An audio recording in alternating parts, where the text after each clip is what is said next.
So hello, we are back with the next in our discussion as part of the Mr. President Brand Alignment Gap report, where we are discussing how to build brands in the era of AI. And I'm delighted to have a very special guest with us today, the mighty giant mind of Fiona Blades of Mesh Experience.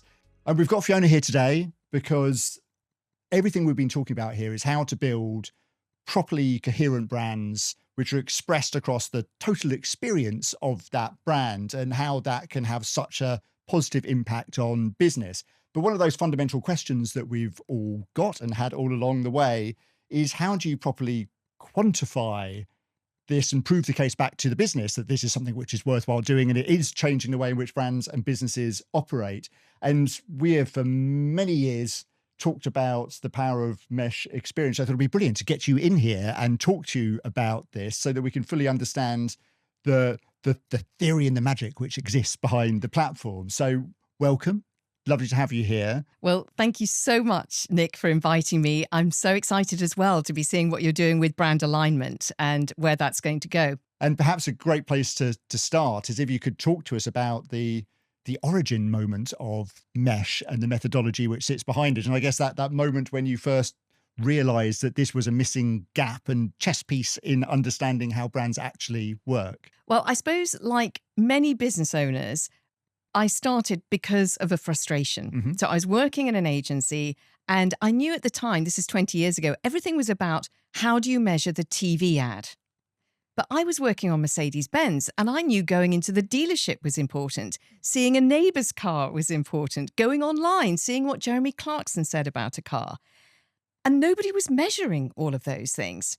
The other thing was that you might know the quote from Jeremy Bullmore: people build brands like birds build nests. I love that Bullmore. Exactly. Yeah. From scraps and straws they chance upon. Yeah. And so how could we build and measure the scraps and straws? That's what I wanted to find out.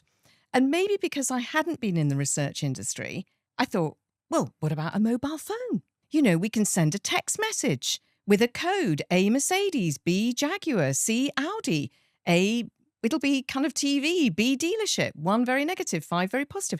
And through that, we can capture people's experiences. So that was how we first started. The technology, of course, has changed over the years, but the notion of experiences has remained the same. And I think what's now coming into its own is the idea that everybody now is being forced to look at so much more than TV. And not just TikTok. You know, it's moving from search to LLMs. It's moving from advertising to influencers. We're having to harness own channels. So all of a sudden, I think people are waking up to the fact you do need to measure every single experience. I remember that era back then so well, because it was kind of this strange formative time when I think everyone's brains were suddenly clicking into, well, we're doing the comms thing and I understand that, but now there's the reality of how brands are genuinely experienced in all of these different places. But it, not to paraphrase Bullmore, but it was almost like we were using a hodgepodge of different metrics in all of these different spaces to try and prove something about how each of them is working. I go, well, I've got an engagement rate over here, I've got a click-through rate here, and then I've got my brand awareness measures which are happening over here. But they never were talking about the same thing. So at what point were you beginning to formulate that there needed to be a singular measure to be able to look at the total experience of everything versus an aggregation of all of these different numerical points which didn't really add up to anything? I think that came over time, actually. So the first thing was, can we capture all these experiences? And can we then diagnose what's happening, not just with TV, but with other different touch points? But over time, we were seeing that there was more fragmentation in media. We were seeing people's attention spans going down. So metrics that had been used for years, like share of voice, were becoming far less useful. And I think there were 3 reasons for that. One was, obviously, they're not picking up all the experiences. And we would know that around only 20 to 30% of experiences are paid. So you're missing 80% of your experiences. So that's the first thing. But I think the next thing is, it's what marketers are pushing out. And just because we're all pushing it out there doesn't mean that anyone's picking it up. So you need to be looking at what people are really experiencing, which is looking at things the other way round. And then I think the third thing is that you're really looking at quantity only when you're looking at something like share of voice. Whereas the quality, we all know it. If you have a really good quality experience, that's going to impact so much more on your perception of the brand than if it's just something that you see and you don't really take it in. So I think for many reasons, it was starting to form that share of experience was going to be a good metric.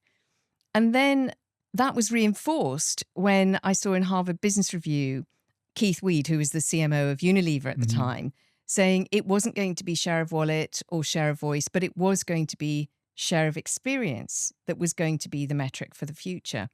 And it's interesting that that was 2014. And here we are sitting in 2026. And I think it's only now that there's a tipping point where people are really feeling, I've got to overcome the inertia, because things are changing so rapidly that actually people are looking for new solutions. But it blows my mind how slow everyone is in catching up with this reality. Because it felt like it was in the early 2000s when you were kicking off that we were working with the likes of Vodafone, and them suddenly realizing the majority of their experience is through the mobile phone. It's through the service center. It's through the websites, through the shops which people are going into. It's through the handsets that they've got in their hand. That so much of the influence of what the reality of their perceptions of what Vodafone is comes through all of these touch points. And credit to that organization at the time. They were like, oh, gosh, we need to flip everything around and we need to understand how we can creatively influence all of these different touch points to build a more singular, cohesive idea of what we actually are. And we need to measure it in such a way, not that we knew how at that particular point. And I thought, well, give it a couple of years, it'll just be the standard. But it's almost still today, it's not the norm. That most new brands that I'll be going into work with will have their happy spaces of traditional metrics that they are looking at to make all of their business decisions. Yet I'm consistently banging that drum of that 75-25 metric. If I love the 25%, which I can do in my paid comms, and it's super important for setting out the promise of what we want to be. But what are we doing about that 75% and the importance of that within the organization? I mean, what's it take for you to be able to go in to someone who is wedded to the traditional way of doing things to convince them to look at it the other way? I think I was also thinking about why is it that it's been taking this long? And ultimately, I think it may come back down to money. And if you think about the media agencies and the advertising agencies, and I worked in an advertising agency, you're selling creative and media. You're not selling the product innovation. You're not, so there are things you're not selling. So I think that for many years, it was going to make more sense to be engaging with the media touch points that you were involved in as an agency, rather than trying to go in and advise a client on every touch point that they had. So I think that's one reason. And from the client side, for years, things were quite siloed. The advertising, the marketing was really about advertising. And then there was somebody else looking at CX. So again, it was very siloed, and the money was being spent on the TV ad.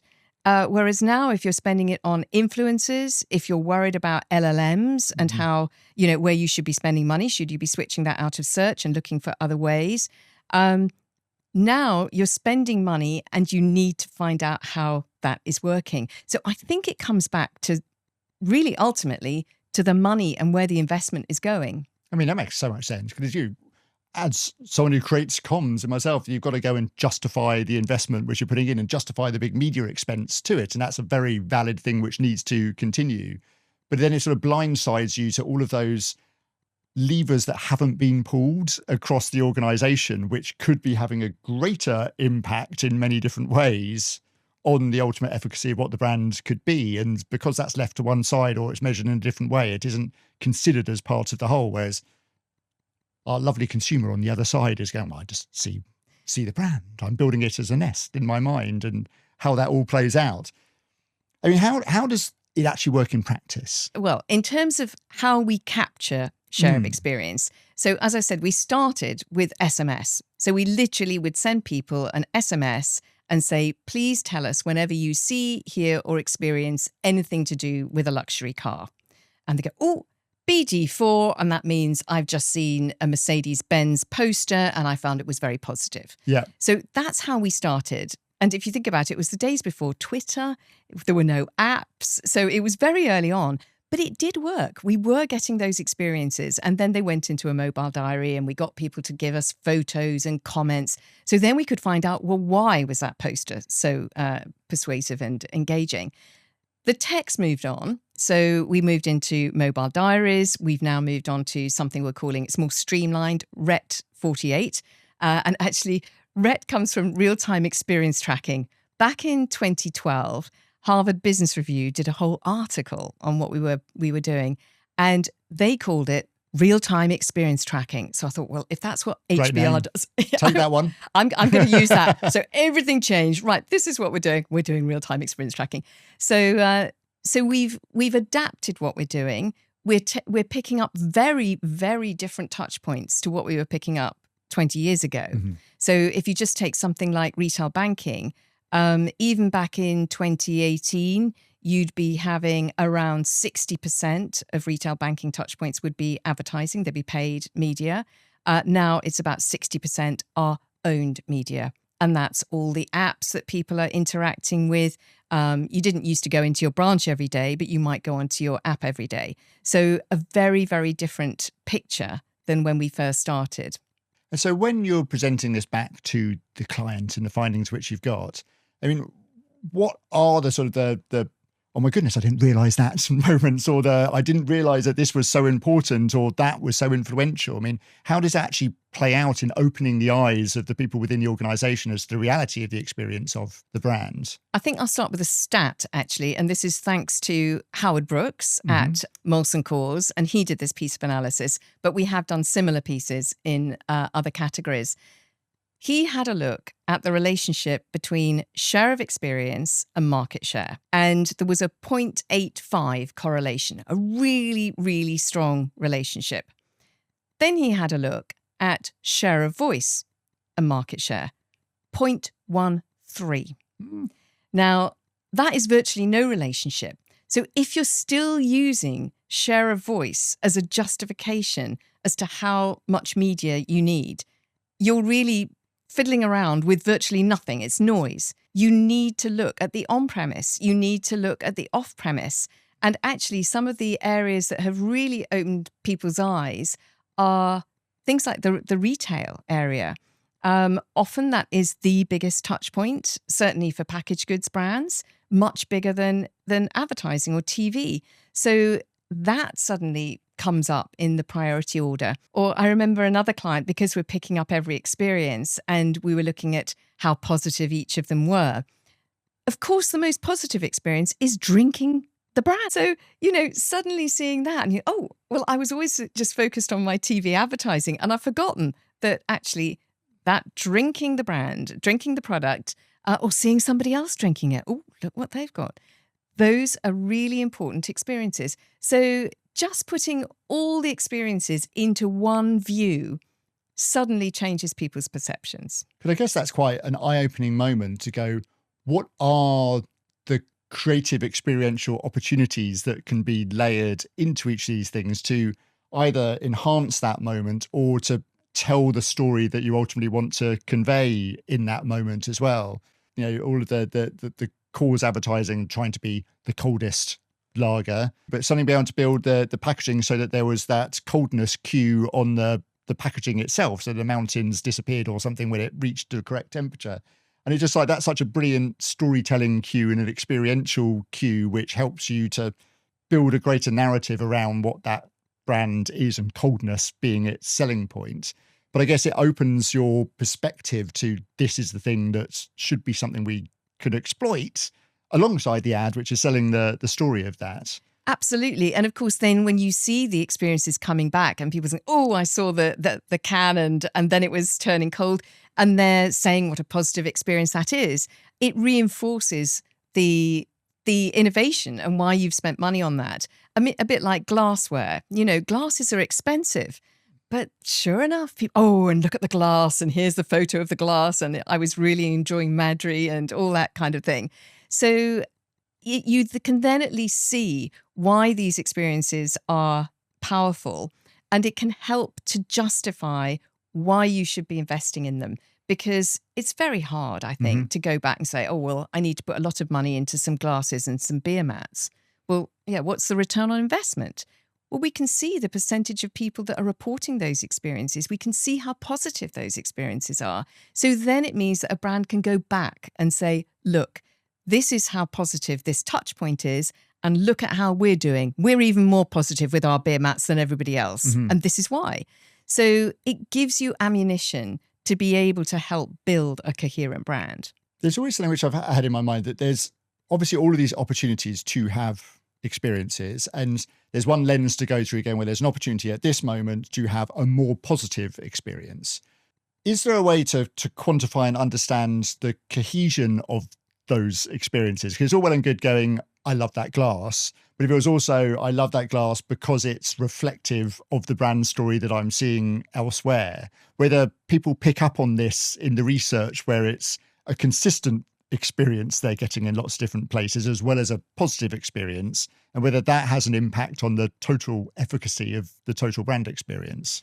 I love what you're saying there, because what it's making me think is I need to get into AI and just see what I can do with that, because I think inherently people are noticing this. So if they do talk about the coldness of the can, they are relating that to the product. They are relating that to the advertising. So I believe that is happening. But they won't necessarily put all of that into one comment because they're just talking about that thing. We definitely see when things are dissonant. So, for example, I was thinking back to, it was a while ago now, but RBS was sponsoring the rugby. And years ago, it had to be bailed out, of course, by the government. Every time somebody reported seeing RBS logo on the sponsorship, oh, what's going on here? This is our taxpayers' money going on, spending money on wasting, sponsorship stuff. And so it was like an empty logo to pour all your kind of negativity into about RBS. They switch it onto NatWest. Oh, NatWest, so good. They're sponsoring that, That's what's happened, because it's much more kind of in keeping with that brand. And NatWest is supporting local sports and doing a good thing for society, whereas the opposite was true with RBS. I mean, that's so fascinating, because it's the moments of dissonance that people notice the most. It's the things where it's like, well, you promised me this, but this experience does not marry up, or this association does not fit, that I guess people can pick up that more easily than the things that they go, well, that's just neat and tidy and as I expected it to be. Yes. I think the other thing that we do see, so I was doing a little bit of analysis recently, again, it was in retail banking, but it was quite interesting looking at HSBC. This work wasn't done for HSBC. We own this data set, so we were just having a look at it. And I wanted to see what a brand platform would be. And I looked at, well, what are the really positive, persuasive experiences? And the really positive ones that AI was able to draw out of all these experiences was those that were talking about future ambition, about business, about international. And then it could quantify those, and you could see that they were far more engaging than perhaps just a transaction with your bank. And through all of that work, then the AI was able to kind of look and go, okay, so maybe a platform could be room to grow. So maybe you should be thinking about future entrepreneurs, not just somebody who owns a business now.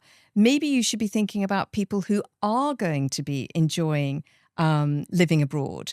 And this was because of the reactions that people were having, non-business owners, to, oh, that's interesting about the business owner. So you're able to then start to draw some new conclusions that can really give you insight as to the direction that your brand could take. I find that so fascinating, because so much of the truth of trying to build a properly coherent brand, it has to be based on some signal of truth. And you might want to manipulate that and steer it or find a creative application of it. But the reality is so much of the experience is embedded and is already out there, that how can you twist that into your favor rather than trying to invent something brand new, which might require a total overhaul of the reality of what the product might be. I mean, it's just on the HSBC and RBS versus Molson Coors. It's one thing which, has always struck me in this, is that when we've had conversations about proper service-led brands, ones which have a human in the heart of it, that they're ones that it feels that it's a lot easier or more important to manage the total experience of, because there's so many more touch points and opportunity for storytelling and real experience in it, versus FMCG or packaged goods, it being less important. But it seems that you've seen it from Molson Coors' point of view and you've seen it from Bank's point of view. Do you see a difference in what total experience means for different shapes of organizations? Yes, I do actually. And I think you're right about the service-led businesses. I think they've always thought more about the different touch points. But alcoholic beverages have known for years about the importance of on-premise. Mm-hmm. And I remember we were able to demonstrate that many years ago to a big alcoholic beverage client, and really quantify and say, if somebody has an experience in the on-premise, it is going to lead to this result in terms of people buying more in the off-premise and increasing their brand consideration and all of those kinds of things. Mm-hmm. So I think for years people had known stuff, but they hadn't been able to quantify it.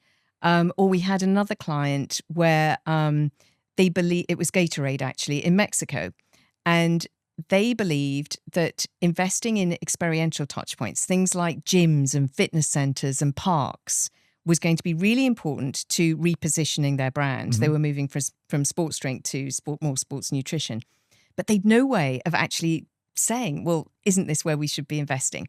So we came in, we captured people's experiences. Sure enough, those experiences in gyms, fitness centers and parks were really, really positive and persuasive. And when we were looking at it, it wasn't simply, I saw the vending machine and it was, cold and it looked really good, just what I wanted after I'd been doing my sports. It was like, hey, I just saw that person over there and they were drinking Gatorade. They look pretty fit. So, I'm thinking that maybe I should give it a go. So there were a whole load more reasons why activating in those places was going to be really powerful. So we came back and we said, right, okay, yes is your answer. Here is the evidence. Here is where you could cut back. And this is what you could do to increase. And then 6 months later, they came back and said, oh, look at our brand metrics, Fiona. They've really increased. So I think it's those blind spots where people have often had a hunch that they know that they are important, but they've not had the evidence to be able to really invest thoroughly. And I think that's where we see traction with clients. I love this cycle of being able to diagnose or explore a hypothesis and then come back to be able to prove it at the other side. I mean, as you know, that we're working on the Verity platform, where we are trying to find a way to quantify the understanding of the brands, both internally and externally within the organization, because it's to the same point of trying to go, we need to build the total coherent experience of the brand and exploit it in lots of different ways. But one of the biggest levers for that is ensuring that the inside of the organization understands the emphasis, the space we're trying to go, and to be able to build the product and the experience and every other part of it to act and believe and be that brand internally, so that the expression which is picked up externally in the digital world and directly into consumers' perceptions all marries up. But it's so much a case of having to do that diagnosis in the first place to understand, do all of these things marry up? Do people have a singular understanding of what it actually is? Does that marry up to the truth of how you're perceived externally right now? No, or here's the gap which we need to fix. Therefore, insert this into place so that we can then come back and prove that the total experience of it has changed on the other side. And it just becomes a really interesting thing for me to understand, because you're further down the path with this, that have you seen that change happen? I mean, what happens to an organization when they go, oh my goodness, we could do this? Does suddenly the CFO open up the checkbook and go, yes, we can do more of this? Or do they entirely change their media approach or focus of their product? How does it actually change the organizations when they have understood the possibilities of what they could unlock? I love what you're saying as well about, I like how Verity with the 3 C's is looking internally. And I think what we pick up with our data is how people are feeling that later on. Fidelity International is a good example of a new marketing director coming in, Jet Cook, and she felt that things could be done differently, that you could build a brand. You didn't just need to advertise ISAs on a rate just before tax year end in the newspaper. She thought you could do something differently. But she got to get those purse strings opened. She had to keep everybody on board. And the end of this story is that she grew her revenue 350% over 4 years. But what happened along that journey, I think, was important. Because first of all, we started tracking every touch point. So then it meant that the people in charge of CRM could see how their emails are doing. Somebody in charge of social could see how their social was doing. The media agency, the ad agency, everybody could see where their work fitted in. So all of a sudden, the silos that may have existed were broken down because everybody's looking through the customer's eyes. So that was the first thing. And she really thought that that would be important. The next thing was that everybody got their own benchmarks because they could benchmark, well, how is my email doing against the competitor emails? Oh, they've got a good idea there. Oh, I wonder if we can be doing something like that. So they were learning the whole time from the competitors. And the aim was, can you be best in class in whichever touch point you are? So that's what they were doing. And because they were continually improving, it meant that they were able to make decisions very quickly and very easily. And I think one of the most powerful decisions that they took was, it was at the beginning of 2021. So we've just had the pandemic, and quite rightly, Fidelity had decided that they wouldn't change their TV advertising. They would keep it and keep that money for media, so that would be the most cost-effective thing to do. Because previously their TV ads were working really well.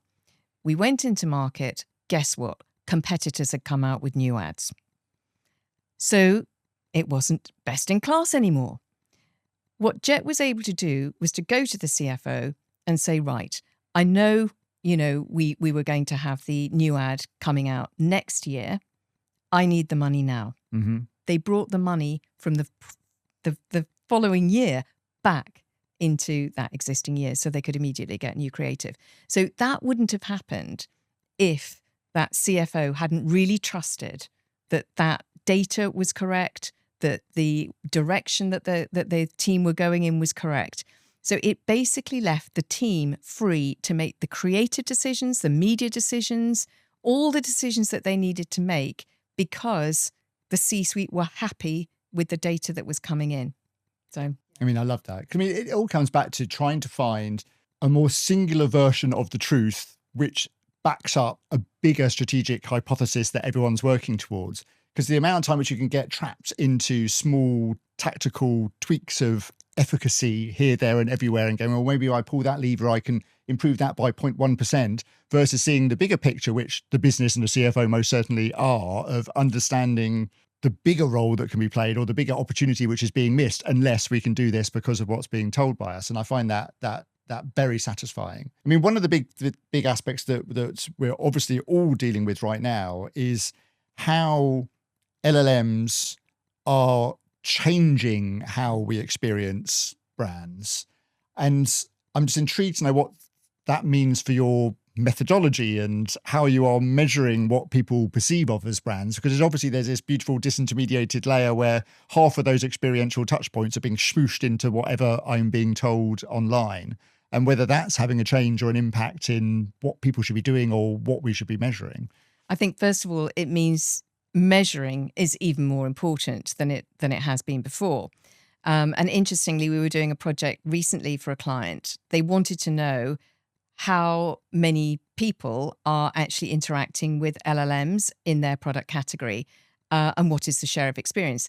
And actually only 2% of the experiences in this category were via LLMs, but that is going to grow. I know that's going to grow. And one of the reasons you were talking about humans in service industry businesses and things like that, when we were looking at the quality of the experiences that people were having with the LLMs, they were very positive, very persuasive, very relevant. And they were in the same space as where we see somebody speaking to an assistant, real human interaction. And so that says to me that these experiences are going to grow exponentially. And when we were seeing how people were using LLMs, it was triage. I'm going to go on the LLM first and then see, do I really need to go to the doctor? Do I really need to, find out more? So that's how it was acting. So although it was only 2% of the experiences, it's going to grow. And if you're not measuring it, you don't know what to do about it. And it's very different from search. Where the LLMs are drawing the information from is very, very different. So you need to know where is it coming from, and also how are people using it, and what search terms are they using, how are they actually interacting with it? Because it's almost that you've got this layer now, which is the author of the total experience. Because I guess it is doing the job that our brains would do, of going around and looking at all of the trusted sources and then coming up with a generified answer as to this is what you should expect from this product or this brand or this situation which you find yourself in. And so it's drawing on all of those cues across the total experience spectrum and what people are saying about those things in secondary and tertiary sources to then present you with going, well, this is actually what the total experience should be. And it's amazing how quickly people are divesting trust or decision making into that space to go, well, you've done a bit of that thinking for me. Great, I'll take that on. But it's almost like it accelerates tenfold the ability of someone to experience a brand themselves, to suddenly be told what the editorial version of that is, which I guess puts even more emphasis on ensuring that the sum total of experiences as they are discovered add up to something that an LLM can easily pass. Because if it's fragmented and all over the shop, then what on earth is it going to be triaging for you when you are asking a question of it? That's so interesting that you say that, because actually we were working on this particular study with another company, a brilliant company called Zavora. Mm-hmm. And Liam Reynolds, who started that company, he is really looking at the detail of where is it that, how a brand's showing up in the machine. So we were looking at the humans, he was looking at the machine. But he could see, there were certain things where he was saying, this is vague, this is hazy, this hasn't got clarity, because the LLMs are picking up this from here and this from here. And you can see the source material. So he was going back to the source material to show why this wasn't working in the way that would have been intended. And some of the things, I mean, if you just think about something like, I don't know, the inside of the instructions inside a packet of tablets or something. Well, I mean, that's like a long list, but you'd never be thinking about that as marketing or where LLMs might be drawing information from. All of a sudden, you've got to rethink that and go, oh, right, okay. So we need to rethink, where are they getting this information? How are we going to be putting this forward in a way that is coherent with the rest of the brand? I mean, it's such fun. But I mean, it's great in the way in that it's all leads back to the same thing, which is the fundamental thing that you were talking about in the early 2000s, of it's about the total experience of the brand and the story which that is telling across all of those touch points. But now there's just an accelerant in the mix, which is forcing your hand to look at all of those inputs into that to go, well, that is you, and you've got to make sure that that works so that people can build that story from it. I mean, as a final point, perhaps, seeing as, started out all that time ago and the thinking was in that way and you were using text messages to do it, and now you've moved on to more sophisticated, fun methods. I mean, what's next? Where is the next stage for understanding total experience and the way in which we do that? I actually feel I'm at Mesh 2.0, actually. It literally feels as though 20 years later, there is so much transformation that we are in a different era. And I've developed something that we're calling CLEO, the Closed Loop Experience Outcomes System. And this is harnessing our data and looking at it right around the loop. So what we've always done is we've always done the in-market evaluation leading to the brand impact and what is the outcome. That's what we've done, bread and butter for years. However, you can take this data and you can look at creating brand platforms and creative guidelines and pre-testing tools and predicting how things are going to land in the real world. And I was sharing with one client, I said, I just want to share this with you. I've just done something and I'd be interested in your view. And he said, Fiona, sorry, I just need to stop you there. Where's this report come from? And it was on a brand platform for one of his brands. I said, oh, well, it was just taking the data that we've got and I was just analysing it with AI. Oh, he just looked at me and just said, well, that's terrifying. He said, because I actually happen to be working with the brand, ad agency at the moment on this platform. And what they've come up with isn't a million miles away from what this has just spat out. And I was like, okay, so I'm not looking to do that. I just think it could be quite a good input. Mm-hmm. And he said, well, yes, except that I've got smaller brands and we can't afford big agencies. So, maybe this can help in those areas. So at that point, I knew that the data was really good. The next thing is, when you're looking at creative guidelines, you can work with AI on everything. So it could be how to greet somebody at the fish counter. What should your beer mat be? Because they're going to have the experiences in our data set to be able to draw out what is a really great experience of a beer mat. So you've got creative guidelines for everything. And then pre-testing tools. You can have pre-testing for customer experience, pre-testing for marketing. You can upload an asset, you can upload an idea. It will come back with how to optimize to what is the most persuasive brand encounter. And I remember showing this to another client and they said, yes, traditional pre-testing is going to be the dinosaur of our industry. And it will be, because there are so many assets nowadays, you haven't got the time or the money to be going through traditional tools and coming back days later. You need it minutes later. So you've got to have a platform. That's the first thing. You need a platform. But the next thing is, we're not building a faster horse, we're building a car. And historically, we've been trying to understand TV ads by putting an ad on somebody's laptop, asking them to look at it, watching where their eyes have gone with eye tracking, and then asking them questions. But that's just like being a lab rat. Mm-hmm. And that isn't what happens in the real world. People in the real world go, oh, I was watching the World Cup and then suddenly this came on.